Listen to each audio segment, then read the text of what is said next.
Hey there, we're Talia and Ophira Edut, identical twins and astrologers. Welcome to AstroTwins Radio, where we bring the stars down to Earth. Get ready to feel a certain kind of way, and then a certain other kind of way, and then another certain kind of other way after that. And round you go. This week, October 28th to November 3rd, is full of chatter from the planets. They're talking to each other, they're agreeing with each other, then they're fighting with each other, then two of them are changing signs. And we're going to talk about all that. This is Tali from the AstroTwins. Welcome to the week of October 28th to November 3rd. Okay. So the end of the week is where all the action really starts, with a new moon and two planets moving into signs that they're going to be in for a while because of a retrograde.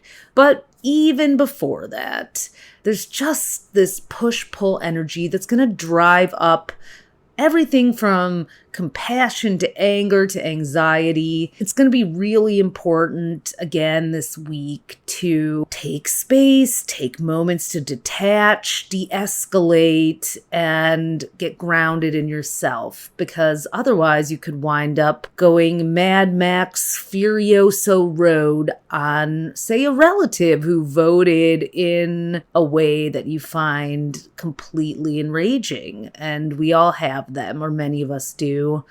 Or friends of family who you're like, are you serious right now? You really believe that? Okay, I don't even know where to start. Oh, you already did an early ballot. Okay. Not speaking from personal experience. No, I am. But I won't get into that. I'm not going to throw anyone under the bus. Today, I just have to say that you can relate to the feeling of just not being able to get through to have a logical conversation with anyone. Don't try this week too hard either. I mean, you can try, but know that on Monday, Mars is going to be in Cancer. So Mars is the warrior planet. It's been in Cancer for a long time, and it's actually leaving on Sunday. We'll get to that. But it's been there since September 4th. And in some ways, that's been very good for the fight for women's rights, making it very vocal. Cancer also is a sign of family. So those family feuds I just alluded to, or battles getting emotional, like people going for the low blows or hitting those wounds. It's been pretty prevalent. Mars will be trine Neptune. In some ways, that could be good. It could encourage us to have faith, to mobilize with support. Definitely mobilize with the people who can empathize with you if you're feeling some pain this week or anxiety. I think almost everybody in the United States is, no matter who you want to win. But Mars trining Neptune can also put people under the fog of delusion.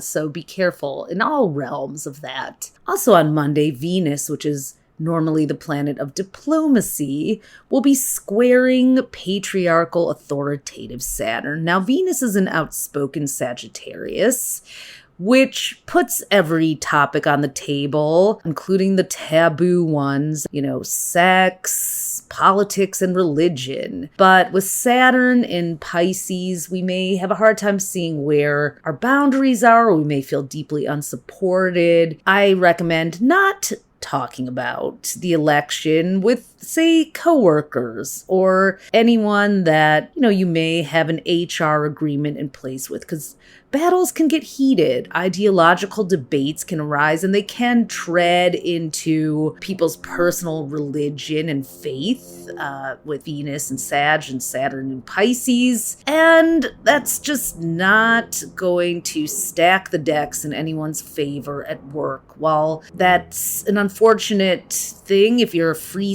speecher. There's also a time and place for everything. And hey, I'm not saying I believe in censorship. I'm a Sagittarius sun here, but I've learned a few lessons in my lifetime about when and where. And not everybody is as open-minded, perhaps, as we might think they are. And it only keeps going because Mercury, who's in vengeful Scorpio until moving into Sagittarius on Saturday, is going to be making some connections of its own. And on Wednesday, it's opposite firebrand, chaotic Uranus and Taurus. So you could also come face to face with some very shockingly conservative viewpoints that maybe you weren't expecting to uncover. Now, Thursday is Halloween, and Mercury will be trine Neptune in Pisces, giving us an invitation to escape or maybe have those conversations through the costume choices we have. Maybe a liberation front can happen through your costume choice. Neptune is very imaginative, and in Pisces can help us to go off and drift off to that enchanted forest, maybe not think about anything political for the day, and slip into fantasy mode. It'll definitely be kind of a sexy Halloween if you want it to be with the Mercury in Scorpio. And the moon's in Libra, bringing a nice harmonious vibe, couples costumes, buddy costumes, pair up with somebody, do the Olivia Rodrigo Chaperone tour, Snoop Dogg and Martha Stewart. Do something fun because you're going to need to blow off steam, most likely. I'm sure I'm going to find a karaoke bar or something to go to, but I always wait till the last minute for some reason to put my costume together. I think because it's Scorpio season, and literally in the season before your sun sign season, you tend to be the most adrift, the most sleepy and flowy. I feel pretty awake though this Scorpio season, but definitely so immersed in finishing up our 2025 book to get it off to the printer so it can be delivered to your doorsteps by the holidays. By the way, we put that on pre-sale already this week, so thank you to everyone who has already put their orders in. You definitely want to get in the queue because they mail out first come, first serve, and we want to make sure we get you in our first print run, especially if you're planning on sending them out as a gift. We have the big book with all 12 signs in it, as always, and we are continuing the 12 sign individual books this year as well. So those can be bundled. You can get 3 of those for $99, or we have all sorts of bundles. You can get the paperback and PDF, but we have a bundle with the Astrology Advantage. So go to astrostyle.com/2025-book. We'll have that in the show notes too. We did already announce the theme for next year. It's the year of the Divine Pendulum. And this week we're already feeling it. There's a reason why we called it that. You can go watch the Instagram. We'll be talking about that a lot. Go to Instagram, our AstroTwins Instagram, and just take a look. I did a little video explaining the whole deal on why we named it that. So lots more to tell you, but we'll keep dripping that out bit by bit. Let's bring it back to this very monumental week. Friday, November 1st is the year's only new moon in Scorpio. New moons, fresh starts, fresh perspectives, new beginnings. And this one is in the sign that rules reproduction, sex, our life force energy, transformation, wealth. The things we invest in, the things that we keep tucked away for a long time, and that bring us safety, security, and the ability to make more sovereign decisions. Scorpio is a bit of a control freak, and it likes to own and have its own so that nobody can tell it where to go and what to do. There's a reason why before Pluto was discovered in the 1930s that it was ruled by Mars, the same planet as Aries. And Scorpio has that feisty energy. So I think that that's a good omen in the fight for reproductive rights. On a personal level, it can help bring sexy back, though I know a lot of people may not be feeling that way. There's nothing quite so libido crushing than, waiting for the fate of women's rights to be decided in an election. And that might sound dramatic, but I don't actually think it is. So we all have reptilian brains and needs, and this new moon is going to fine tune our need to at least feel life force or kundalini energy, that sexual energy flowing through our bodies. We need that. A partner is not required for that, but it's always nice when you have one too, right? The real thing is check in on your hormones. If you're a woman of a certain age, hormone replacement therapy might be something to explore and consider. It's come a long way. Estrogen, estradiol, and estradiol patches and progesterone are all the talk among my friend group. And we're very lucky to have these things now and have studies that were actually accurately done for women so that we don't have to suffer through the change, as it was once called, or even pretend that menopause is a dirty word and we're going to turn into these out of control monsters. Although there have been some days, but that's just part of being a woman sometimes, I guess. I don't know. Anyways, before anyone uses that for material against us, we'll strike that from the record. But whatever it is for you, whether it's getting more exercise in, warming your blood, Scorpio rules the blood, even getting out for walks in the rain or the cold can help condition you. Scorpio, new moon in Scorpio is like, hey, toughen up for the extremes a little bit. Bundle up, get out there and condition yourself. You need movement and you need to pay attention to blood levels too. Iron deficiency is a big deal for people. So if you haven't had your blood levels checked for a while, you might want to do that. This new moon is happening at 9 degrees 35 minutes Scorpio for the astro geeks out there who like to check the degrees and minutes. So check your chart. Do you have anything at 9 degrees Scorpio? I have Venus there. Ooh la la. So whatever 9-degree planets you have, and if it's 9 degrees Scorpio, it's a conjunction. Or within a couple degrees, 7 to 11 degrees. You can even do a wider orb, but within a few degrees, you are going to be feeling this new moon, really communicating with that planet in your birth chart and waking it up. Now, normally a new moon would be the biggest deal of the week, but not this week. The weekend brings 2 transits that are actually going to be lasting for a long time, as I mentioned earlier, because they have a retrograde. So Saturday, Mercury, the messenger, the communication planet, goes into Sagittarius all the way until January 8th. So that's its home for the rest of the year, which can be helpful for things like global relations. There's an airplane flying overhead as I talk about this.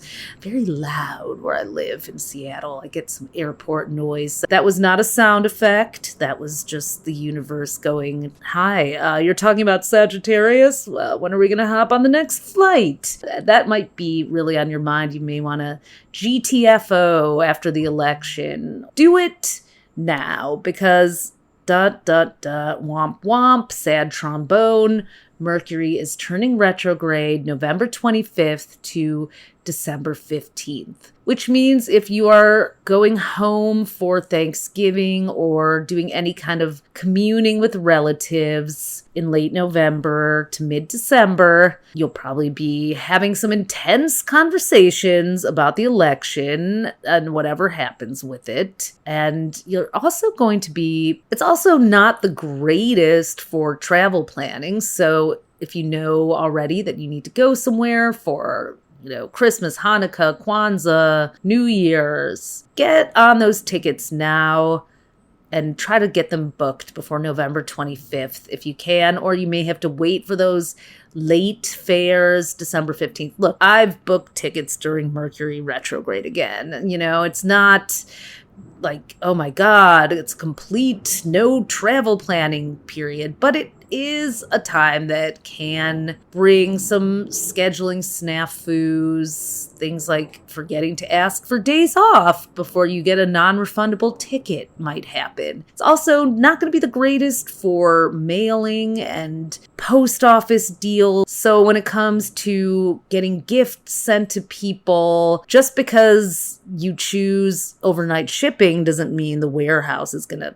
get it out the next day necessarily. So really read all those policies over when you're purchasing, especially online. Maybe a good idea to do some of your shopping in person just so you know you have gift in hand. And it's also great for helping out local businesses and supporting the economy, especially smaller businesses in your neighborhood. That's something. We have Jupiter in Gemini this year, and Gemini rules the postal system, but also our local businesses. Now, Mercury retrograde in Sagittarius could also slow down flights, affect the supply chain, and bring even more global conflicts, which is not something that I like to tell you guys or report on, but I have to let you know what the stars are saying. Sunday, Mars is changing signs. That's a big deal.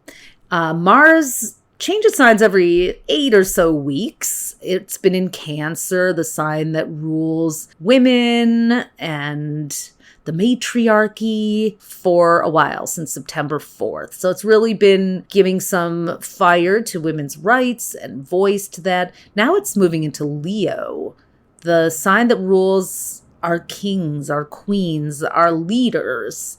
And it's going to be in Leo until January 6th, but with a twist. On December 6th, Mars is turning retrograde. This is something that happens every 18 to 24 months.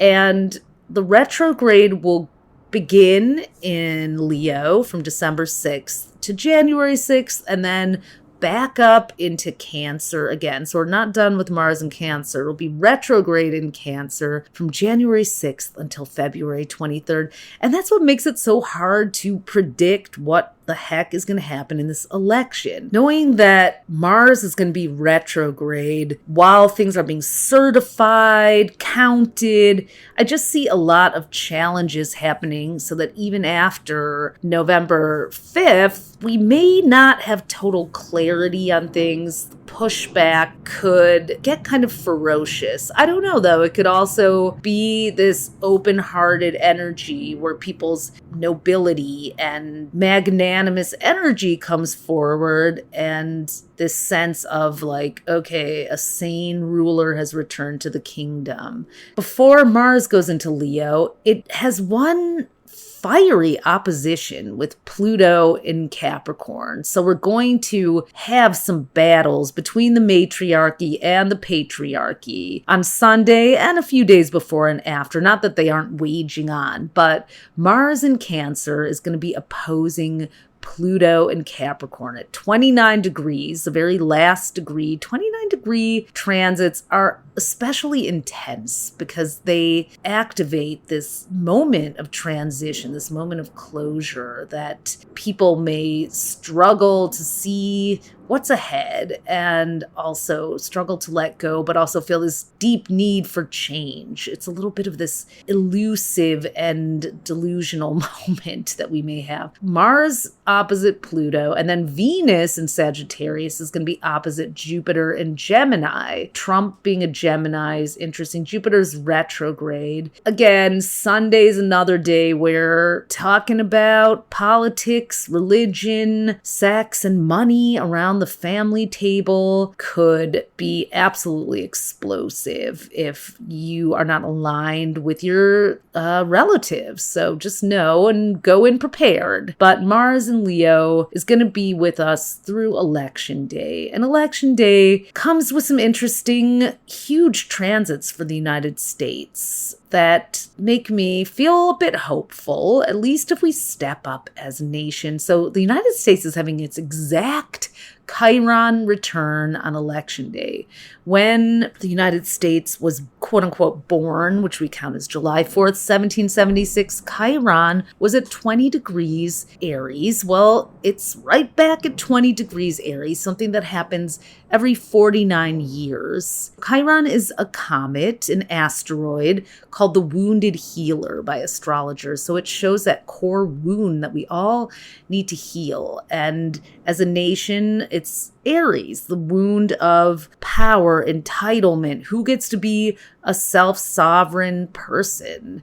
Who gets to be the leader? So we have this opportunity to heal a lot of the wounds of the United States formation, which only allowed a very small set of people to declare themselves whole, able to vote, able to rule, able to actually have power in this nation. We're in a different place in many ways, and we are on the precipice of a potential change here.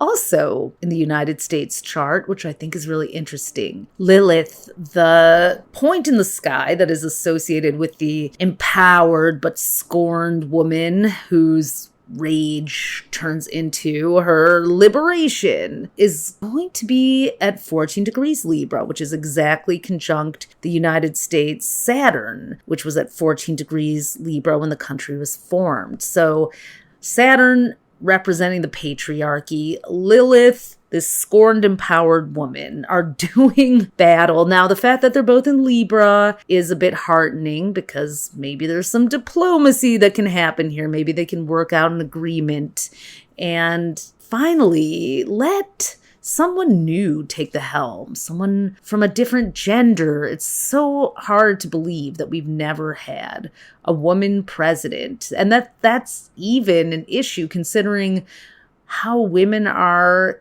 ascending and have ascended to such roles of power and authority. But that just says we still have a long way to go, people. And your vote matters.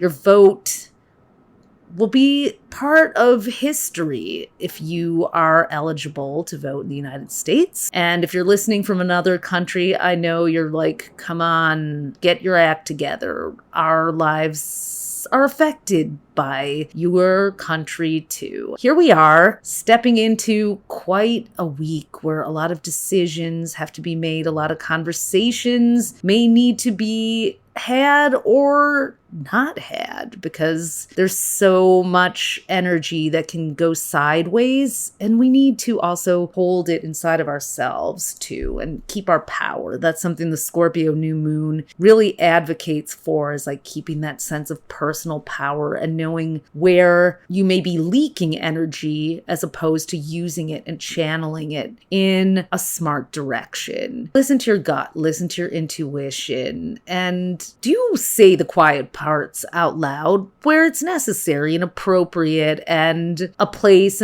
where discourses like those can be had. Because absolutely, I'm not advocating for silence, just some discernment if it impacts your livelihood, your family's safety and security, because this is a week when people are also going to be in this very scorpionic and Sagittarian energy, which can be hot-headed and vengeful and impulsive. Just something to note. Move your body, get out. I'm going to go do a yoga class this morning myself, a gentle yoga class, and sit in the steam room and ground myself a little bit for the week ahead. Wishing everybody peace and harmony, at least inside yourselves, if not out in the world. Be back next week to gather some strength in those final days before the election. I can't wait to stop talking about it in some ways, but here we are. Tick tock, tick tock. And again, thank you to everyone who already pre-ordered their copy of the 2025 Horoscope book or Zodiac Planner. You can get the big book for your coffee table and the Zodiac Planner for your purse or nightstand. The planner has calendar pages in it divided by months more, and the big book is divided by signs. So you get all the Aries in one chapter, all the Taurus. If you get your zodiac planner, you have your forecast for the year for you as a Capricorn, say. And then month by month, here's January, here are the hot spots, here are the calendar pages. You can track and plan like that, as well as your monthly forecast. So excited to be doing this again. It's our 14th year putting this book out there. So it's a huge, huge deal, an exciting thing for us. So astrostyle.com/2025-book. See you next week. As always, thanks for listening. You can discover more of your star power at astrostyle.com, and be sure to follow us on social at AstroTwins. Join us next time for more cosmic fun.